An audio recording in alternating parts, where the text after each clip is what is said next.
I gotta say. All right. Well, I don't know what to do to fix that. Really, I've already lowered the bandwidth. Let me try raising it. Maybe that will work better. No, just make it sound like I'm deaf or like really old enough to be like, huh? Huh? What? All right. Well, let's see if this is any better.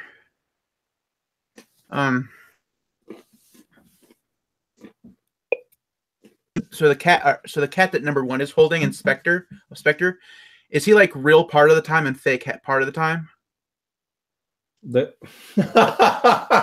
Oh, okay. So we're gonna just start on this stuff already?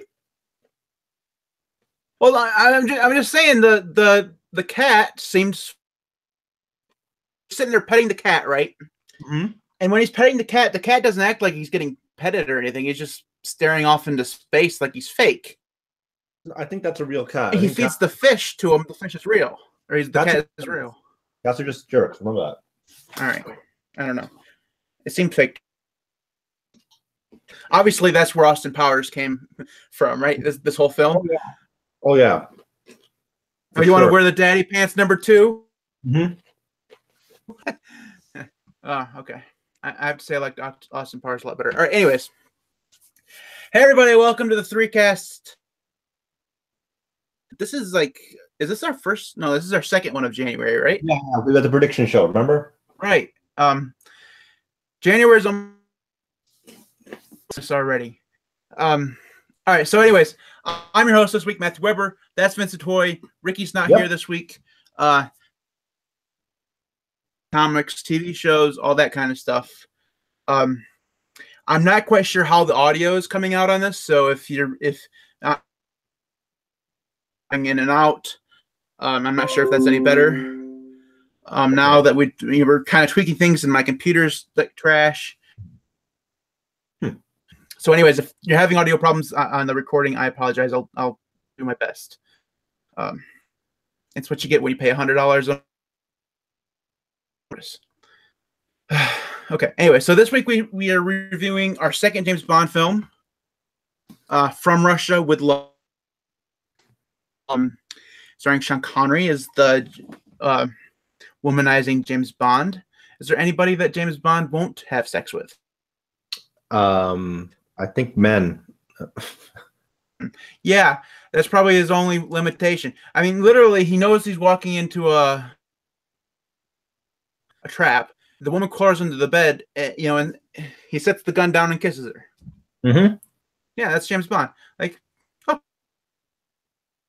All right. So, do we even need to summarize what this movie is about, Vince? I mean, they're all exactly the same, right? Well, no, actually, I was going to say this isn't because I found that, like, you were telling me that before the show that you have a list, but I think that this is one of the movies that actually veers from what eventually becomes the conventional Bond movie. I mean, in this one, it's more innocent insofar as the good girl is actually the good-looking girl, and the bad girl is the bad, ugly hag, right? And it's also one of those movies where James Bond, there's no betrayal of things like that go on. It's pretty much self-explanatory.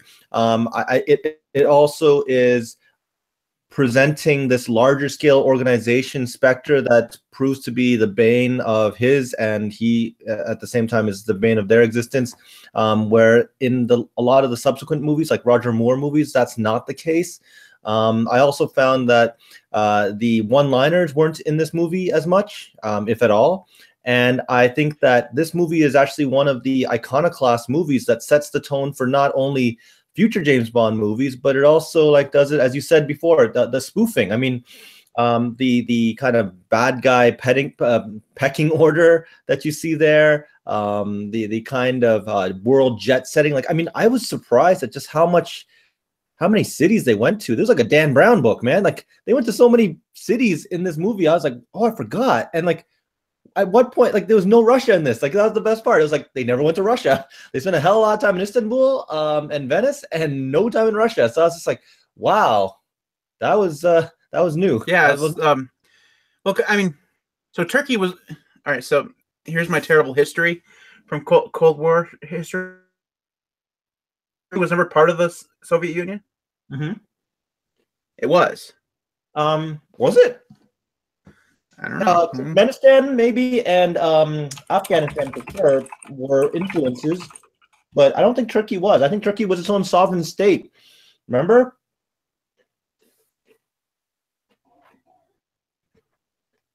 Yeah, you're right. It is. Okay. All right. So let's basically James Bond willingly goes into a trap. He knows they know it's a trap, but he's trying to get will break Russian something.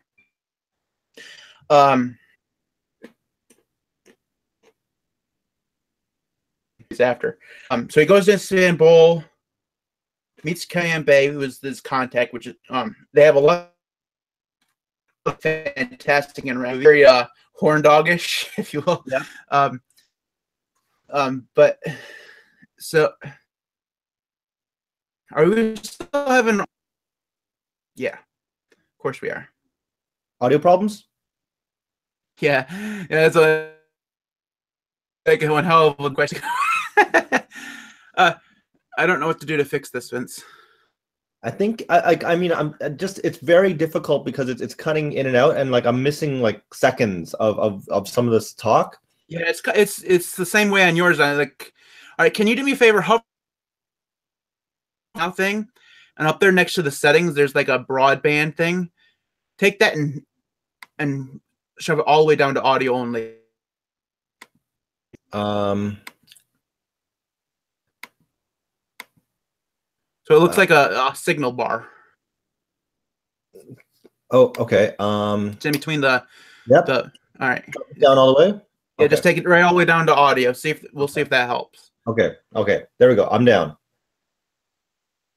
All right, I'm gonna tell you right now, it's not gonna help. It's gonna break out on both of our ends. Great. Yeah.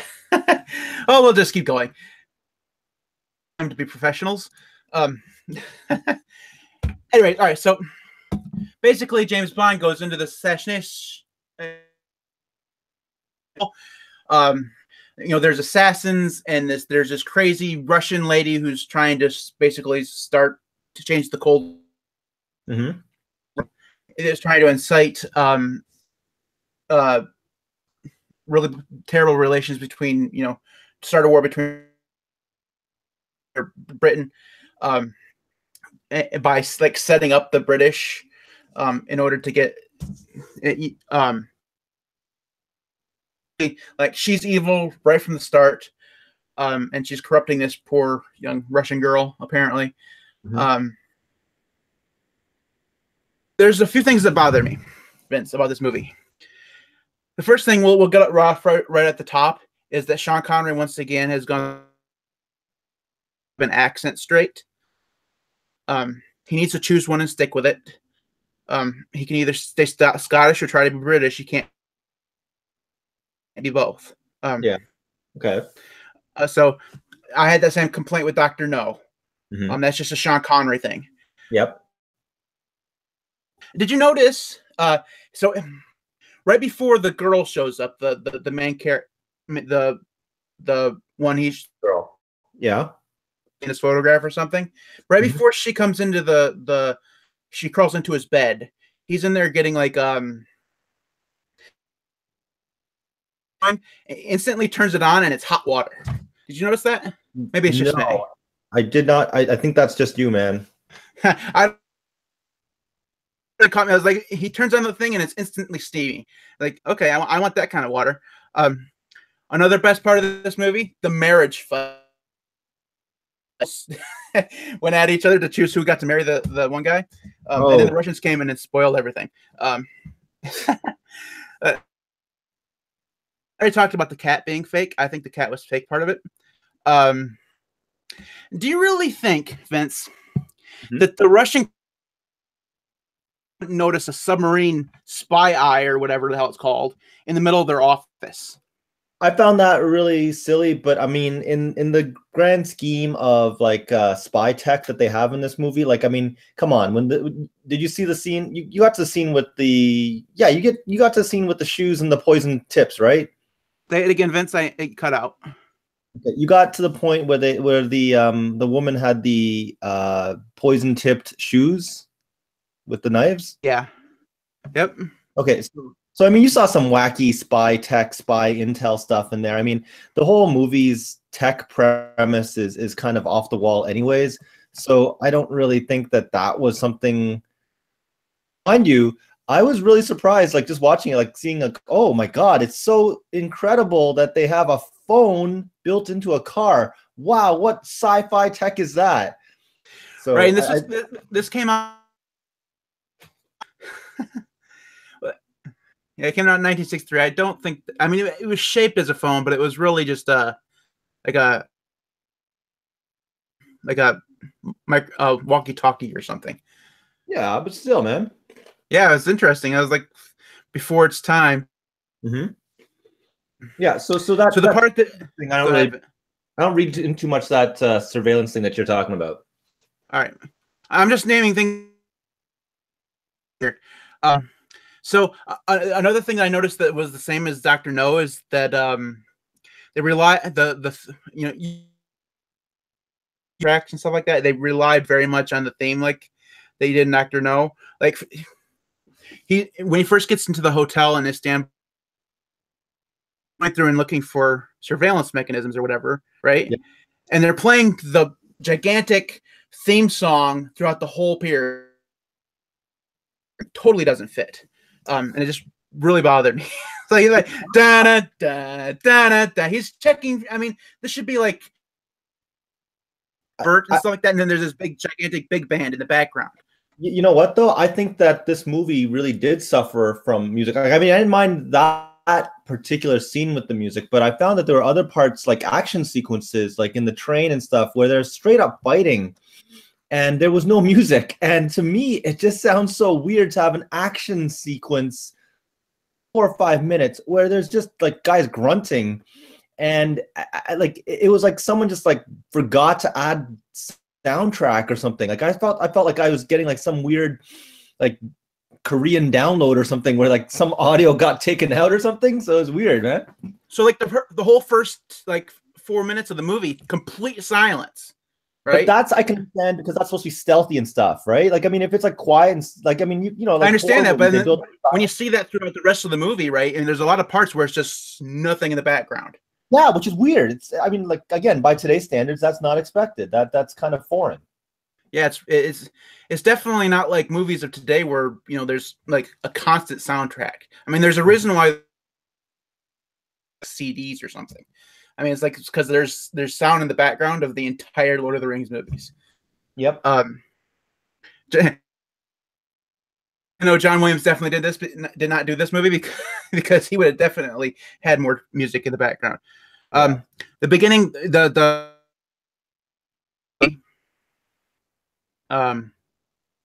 I think that's all I had on my list. Other than for some stupid reason, when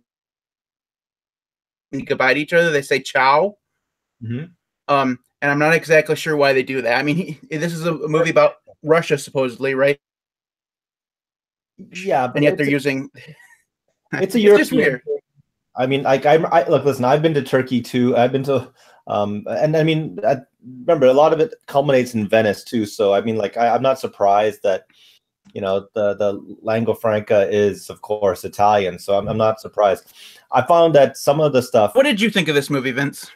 In general, I thought it was actually not bad. I think that it's unfortunate that the subsequent James Bond movies, and that's what I compare it against, the subsequent James Bond movies kind of fall apart relative to this. The complexity, and mind you, the not to sound like a hypocrite here, but the complexity of the plot nature is something that I think is not found in subsequent 1970s and 80s James Bond movies.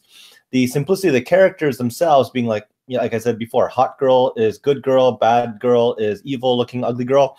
You know, I think there were some things that eventually get changed up, like the hot girl becomes like she betrays James Bond in a lot of the movies later on. But I thought the movie set up a lot of interesting plot points that arguably are never carried through in subsequent James Bond movies. I think that the kind of machinations of like it's not necessarily just world domination. It's like, you know, straight up people that want, like, you know, in the past James Bond movies, like just trying to get rich, right? Subsequent James Bond movies, you'll find it's like, I just want to control the media so I can control, like, make more money. This one is like, I'm gonna catalyze like Armageddon. So I find it interesting that Spectre, as an organization, is created, and they never really flesh out the real, and that's where I think that it's a quite enticing villain to have. Like, it's like the Joker, right? The Joker, you don't really know why they're doing all this stuff. And Spectre, it's like this United Nations of bad guys that wants to do something, and we don't really know. And it's up to James Bond to kind of stop it, but we don't know what the end goal is. So I think that's kind of interesting. So overall, I think it's James Bond's Moriarty. I would say that, and honestly, the James Bond here is very much like, and you know, it's partially Sean Connery, but I think that the kind of womanizing, like, honestly, it's like it's almost borderline sociopathic behavior. It is pretty much what James Bond really is characterized by. Whereas, again, if you look at the Roger Moore characterization, and to a lesser degree the Timothy Dalton and Pierce Brosnan versions of James Bond, they really don't have that kind of sociopath thing. They just have like this kind of sleazy old guy that wants to pick up girls. I don't think you see the kind of sociopath characteristics again until you find the most recent set of James Bond ones with again, Daniel Craig. Daniel Craig, right? So that's the reason why I like this movie. The only reason why it ranks high for me is because I know of this movie where they dumb it down, where they take away a lot of the stuff that this thing sets up, and that's why I think this movie was actually not bad.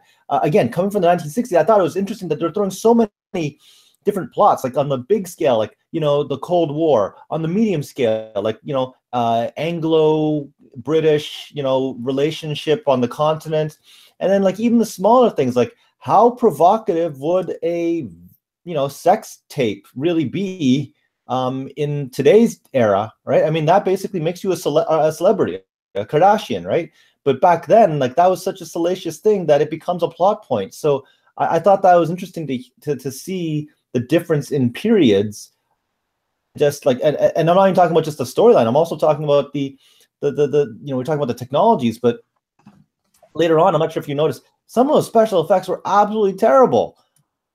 So they're in Venice, and you can tell that it's like some guy had a camcorder and just was like recording footage on a gondola and then just projecting on a screen while, you know, Sean Connery is pretending to bob up and down with this girl talking to him. It's so terrible that you can't imagine this, like, in today's era, just being like, yeah, that looks good. Let's cut the print, right? Like, it was so bad. So you just got to watch that and just go, wow, movie standards were so low back then. Yeah. I hear you, Vince. I always find it interesting because movie's completely different, because I think that my views on it were very superficial, and I know it in that, especially me being the relatively young person that I am, just these movies based on the effects of more modern films. Mm-hmm. So like we made fun of, in Dr. No, we made fun of the driving, right? Because, you know, they're in the car or whatever, and it's really crappy CGI, like in the background. You can actually driving the car. I didn't get that so much in this one, but there's still quite a few really crappy effects, and I think that for me to take my brain away from viewing those bad things as, you know, and affecting the plot, where in reality they really, that I'm, you know, God, I wish those things were better. Like, it's always bothered me in some of these movies where he like Beretta gun or whatever, and he shoots it like 20 times. Like, that little gun doesn't carry 20 bullets. Yeah, back then movie physics didn't make all that much sense. Like, people weren't as scrutinous. Right, I understand that, but I judge the film based on Mm. It really shouldn't affect the plot because I mean, it really wasn't in terms of plot. It wasn't that bad. It was like I said, it was it had fairly well fleshed out characters, at least beyond James Bond being just a womanizing bastard. Mm-hmm. They did a fairly good job of making, the at least the known villain, the villain, woman. Yeah. They did a fairly good job of portraying Tatiana, or whatever her name is, as being kind of forced into the position, willing spy or whatever. Mm-hmm. They even did a fairly good job of the brief moments between Penny trying to make Moneypenny feel more of a inclusive character. So I mean, it was so there's a lot of things that are actually for some reason I can't get my stupid 2000 brain to look past the crappy reason. So I need to divorce myself from that in order to thoroughly evaluate the movie. Yeah, but I think that there are some really important things about this movie that really make what we know or what your generation understands as James Bond. I mean, yes, the womanizing is one thing. The kind of ability for one man to face an entire organization. Like, I mean, it's only recently in the last James Bond movie that they actually resurrected Spectre, I believe, correct? So Yeah. you see traces of that here. Even like I don't recall, and maybe you can correct me if I'm wrong, but I don't recall in Goldfinger the elaborate discussion about and its relationship to the fight against global terrorism. I certainly don't recall Goldfinger referring to all the technology and where it comes from. Like the fact that I think this is the second movie, right? So this seems to me, again, based on the last movie we watched, which was the first, I don't recall seeing M, or sorry, not M. Well, I don't remember. I do remember seeing M in Goldfinger, but I don't recall seeing Q, right? Like the guy that comes up with all the inventions. I don't remember seeing that in the first movie or in the third movie. In the first one, I don't remember seeing him. He was there very, very briefly. Oh, really? Okay. Just in and out. He gave him. I don't remember what he gave him, but it was like a watch. It was something very minuscule. I just later on in the film. But but the thing that's always interesting is that it starts up this again, like kind of like the trope of like the James Bond thing. Which incidentally doesn't show up in this movie. But I thought like the thing where the trope of Q will give new technology, whether it's like a pen that it shoots out acid or the briefcase that has poison gas in it or whatever. He always shows it to James Bond in the beginning of the movie, and then you're like, I think that's going to be really important later on. And then bam, look, he has a fight and he needs like acid, or bam, he's in a fight, and he needs to get this guy to open up this poison gas briefcase. Like it just happens to always be that the tech is introduced, and then just like formula, it gets deployed, right? So, right. Yeah. That's what's really interesting is I watched all the James Bond movies yet, so I'm still dealing with a partial knowledge of the franchise. But for sure, Brosnan, Q plays a lot bigger part in the movie than what he does in these at least first two. Because so you remember the guy who plays Q is the Monty Python guy, right? Wait, no, the real Q guy is like some old dude. The guy that takes Q's place in Brosnan, the Brosnan movies is Cleese, John Cleese, yeah. John Cleese, right? He's the Monty Python. That's the Monty Python guy, right? Yeah. I'm not totally smoking. No. Anyway, but he plays a much larger role. He actually has lines like trying to bring this one back in one piece. Because James Bond always wrecks the car. So I mean, it is fascinating how recognized as stereotypical James Bond were seated in these original films. But what I find most interesting about what you're saying that we talked about when we reviewed Dr. No, how they started the Bond, James Bond, and shaken, and they're completely absent in this one. So it's almost like they weren't trying to start. They weren't trying to make those things that you associate. Really, when you're trying to associate that with a character, it would continue on in every single movie. But like you said, it's not in this movie at all. Yeah, that's what brings me to the question of the role of this movie in the overall franchise, because they clearly would not have made this movie had it not been a successful premiere on the first one, right? So clearly, when you get a successful movie, not only do you issue another one, but you issue a bigger budget, right? There's no way they had a bigger budget, maybe except for the fact that they got to more destinations. But at the end of the day, I can't imagine that there was enough of a budget that was so tight that they had to have such crappy special effects. On top of that, coming back to your question about the legacy of things, you're right. Why would they have switched out things that are so iconic? Because when say Star Wars or Indiana Jones, like certain franchises come out, there are key lines that come up from the first movie, like snakes, I hate snakes, or the force will be with me, the force be with you, and all that stuff. Like that stuff shows up, and then they just happen to grab those same key tags in the next movie. This one, it seems so separated from it. One has to ask, did the production not realize what it was accountable to for its fans? I'm not sure if at that point in time the producers said, we've got a franchise here, right? I'm not sure. Were there big franchises at this point in the 1960s? I don't know. Franchises that were emergent in the 1960s. Yeah, I can't think of any.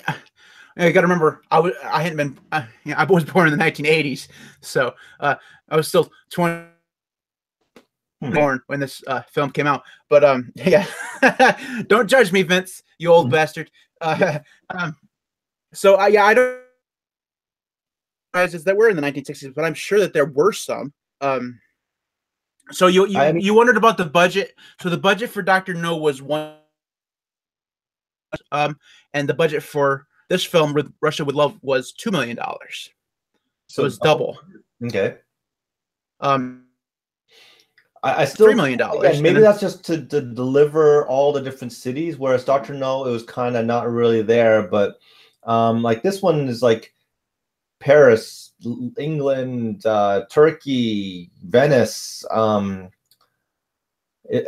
like I mean, there's a lot. That whereas in Dr. No, there was a couple cars or whatever that they had to do, but they didn't travel all over the place. They were just like on that island or whatever. Mm-hmm. Well, and also in this movie, there was a hell lot of explosives. Yeah, there was a lot more. It's like in Dr. No, it was mostly James Bond and one other guy or a couple other guys fighting. Whereas in this one where the Russians infiltrated the cat fight scene or whatever, and like there was explosions and fires and people shooting. Yeah, like I don't know. Western movie. He takes a flare gun and shoots it on the water, and then like it looks like the Chinese fireworks or something just blew up on the waterfront. You're like, what? And it's like that is one hell of a. Yeah, I was like, we need some of those. Those would be awesome for fireworks. You don't have to light more than one fuse. Yeah. All right. So, what would you give this film, Vince, out of 10 or 5 or whatever? You know what? I give it a 6. 6 out of 10. I mean, I'm also maybe prone to I'll give it a 7 out of 10 because the other movies following it tend to go down, but it had a lot of promise. 1960s, this actually might have been of value. And looking at it from that lens, I think this would be a blockbuster of some sort, but just because of its like really terrible impact, its subsequent predecessors to capitalize on it, I can't give it a really full-fledged, good grade. Yeah. I would give it, I was originally going to do it 2 out of 5, but I think I'll go ahead and up 5. Mainly because I think I'll give that extra point for me judging it unfairly in the period that it came out. I will eventually probably watch this again sometime in my life. It won't be immediately. but it's better than I thought it was. And before we go, so compared to Dr. No, I like this one better. Oh, okay. Yeah, I do like this one better. Is because it seemed I went through like the first half of Dr. No and didn't know what the hell was going on. Oh, really?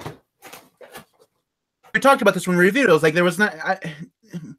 It wasn't clear who the villain was in Dr. No until like 3/4 of the. I mean, we didn't know who. I mean, I don't even think in the first like 30 or 40 minutes you even hear the word, the phrase Dr. No in that movie, right? Yeah. You really don't know. For one thing that's going on in From Russia with Love, you know, from the moment you're going in past the scene, which is really kind of creepy. After that, you know pretty much what's going on, who the villain is, what they're fighting for. There's clear goals on both sides. Mm-hmm. For the most part, at least at a local level, we're still not really sure what Spectre's purpose. Yeah. What the Russians want, we know what the British want. And then they're gonna go fight about. That's why I like this one better, because I know what's going on throughout the. So there's that. Anything else to say, Vince, before we hang this one up for now? Yeah, but let's hope that this audio comes through, man. I hope it really does. Yeah. We promise we will figure out the audio problems. I think next time I will plug in with an Ethernet cable, and we'll see if we can't get Vince and Ricky to do the same. Yeah. So we'll see how that works. Because right now I'm on Wi-Fi, and I'm sure that that's probably like 80% of the issue. Because the Wi-Fi card is probably. I'm on Windows again, so maybe I'll just go back to Linux like a good boy, and we won't have any problems with Linux. All right, anyways, so that is it for us this sometime in February with The Man in the High Castle, episode 1, season 1. Yep, just to try it out. I mean, I got mixed feelings about this, but I hope you guys take a look at it, because I think you might really enjoy it. I'll definitely give it a try. If you want to get in contact with us, at the3cast.com is the email address. You can follow us on Twitter at MTWB is my Twitter account. Ricky, who is not here, is Ricky_Williams, who tweets more than the rest of us combined.